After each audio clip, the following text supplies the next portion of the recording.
always had this fascination with building things, or at least the idea of making something out of wood with just a few simple bits of equipment in your own hands. My grandpa was somewhat of a master craftsman. He made these amazing toys and full kitchen units as well. My dad has done some cool stuff over the years. He reclad the shed this summer and put up fences and done other odd jobs as well. Most of my woodworking has been far less practical in nature, making mainly wooden swords, bows and arrows, that sort of stuff, to slay the imaginary demons in my head. It's like most of us during lockdown, I've had a lot more time at home and I'm training at home as well. Most of my training has been outdoors. I'm fortunate enough to have accumulated a pretty good setup over the years. One thing that I felt was kind of missing, or would be a great addition to my training toolkit, was a Plyo box. Not just for doing plyometrics, but to use for stretching and to elevate the legs during calisthenics movements like rows and push-ups to make them a little bit harder. So looking online, most Plyo boxes are close to 100 quid, and I can't really justify that. And a lot of the ones that I've tried at gyms haven't necessarily felt as sturdy as I would like them to feel. So I decided to have a go at making my own, but I had a few criteria that I wanted to stick to begin with. So one, it had to be super sturdy, long lasting. I wanted to make something that was going to be around for a long time. Number two, I wanted it to be multifunctional. So ideally I wanted it to be about 24 inches or more in height, then also some shorter sides so I could flip it over and it could be a bit more versatile. The third thing was I wanted it to be made out of 100% ideally scrap leftover materials. So stuff that we had lying around or we could find in the streets, outside people's houses, by the bins or in skips, minus the tools and the nails and stuff like that. But yeah, all the wood, 100% recycled or upcycled, partly because it's good for the planet, partly because I don't like paying for stuff if I don't have to. That sounds bad. Yeah. So I drew up some plans and I enlisted my dad, who was happy to help, thank God, and he did most of the work and we got started. So before I get started explaining how we did it, I just want to throw in the disclaimer that we're not woodworking professionals by any means. We don't have an impressive setup. Most of the work was done outside in the rain on a slanted surface.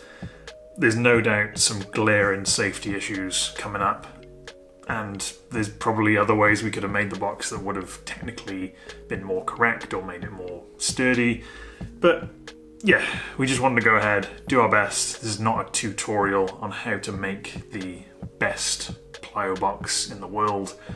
It's just how we made our version with some scrap wood and a few basic tools.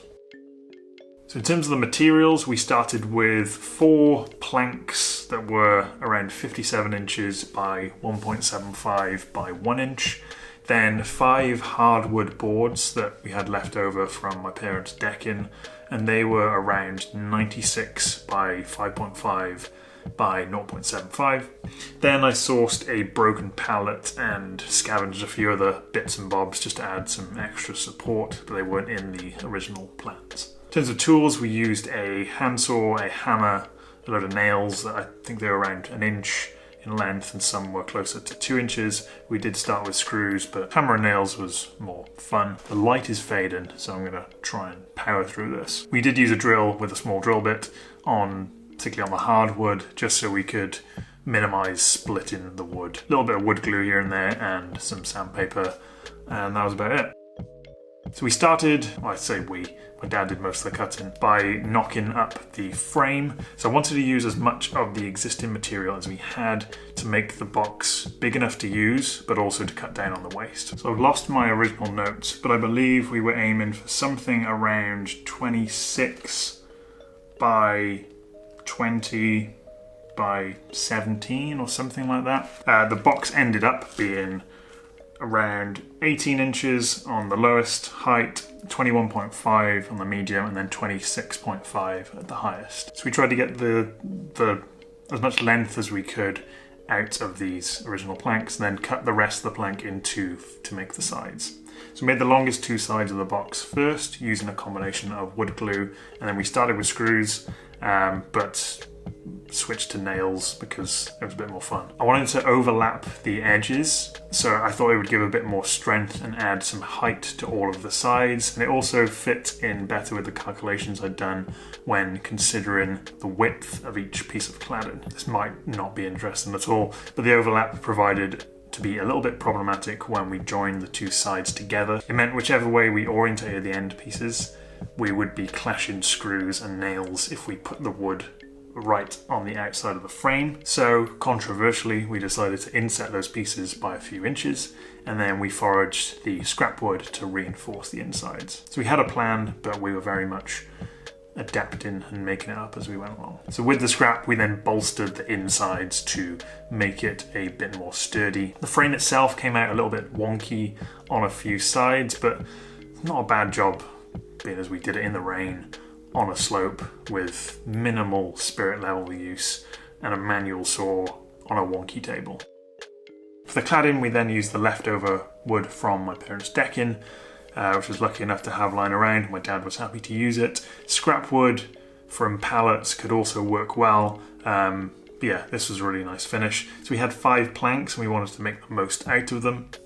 Started with the sides, which thankfully worked out to perfectly fit 3 planks across. We found that the first nail started to split the planks, so we switched tactics to drill small holes for the nails first and then hammer them in. I don't know if that's considered best practice or not. So we got into a nice rhythm. My dad cut in most of the planks while I measured up and sanded down. Then we lined them up, drilled the holes and nailed them down. There's this nice simplicity to it, a nice rhythm, just being outside in the rain and the fresh air, wood in my hands and just spending time with my dad. Couldn't ask for more. For the top part of the box, we were going to overlap the rest of the cladding for a nice finish. This was the only side where we were going to have to cut one of the planks lengthways, and we managed to use most of the wood, so we kind of had to get this one right. So we laid down the outside 2 on both sides first, then measured up the centerpiece and cut it down to size. After a little bit of planing and nailing the final piece down, structurally the box was finished up.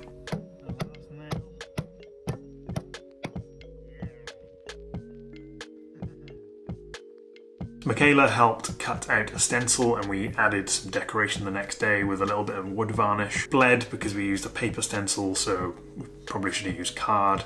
But I'm still really happy with how it turned out. It looks kind of like a military stamp. And yeah, it's the sturdiest and heaviest Plyo box I've come across. It weighs in at about 32.6 kilos. The height, as I said earlier, is 26.5 at the highest, then 21.5 on the medium and 18 on the lowest height. It's not moving anywhere soon, and it's actually turned out to be pretty flat on all sides with the cladding added to kind of just help pull it all together.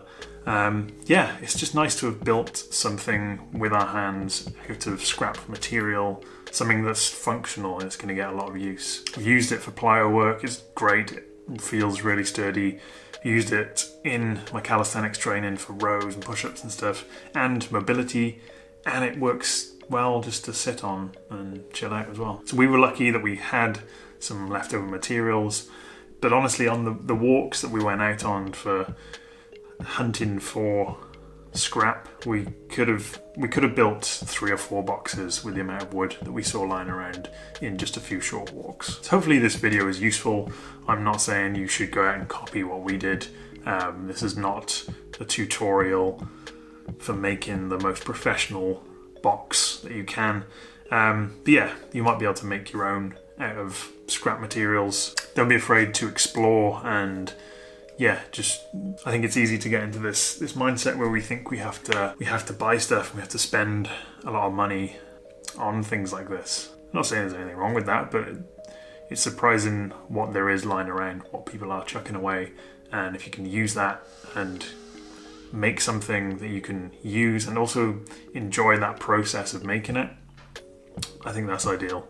And you can use it in your training, your everyday life, and it's something, you know, you've achieved. So yeah, stay safe.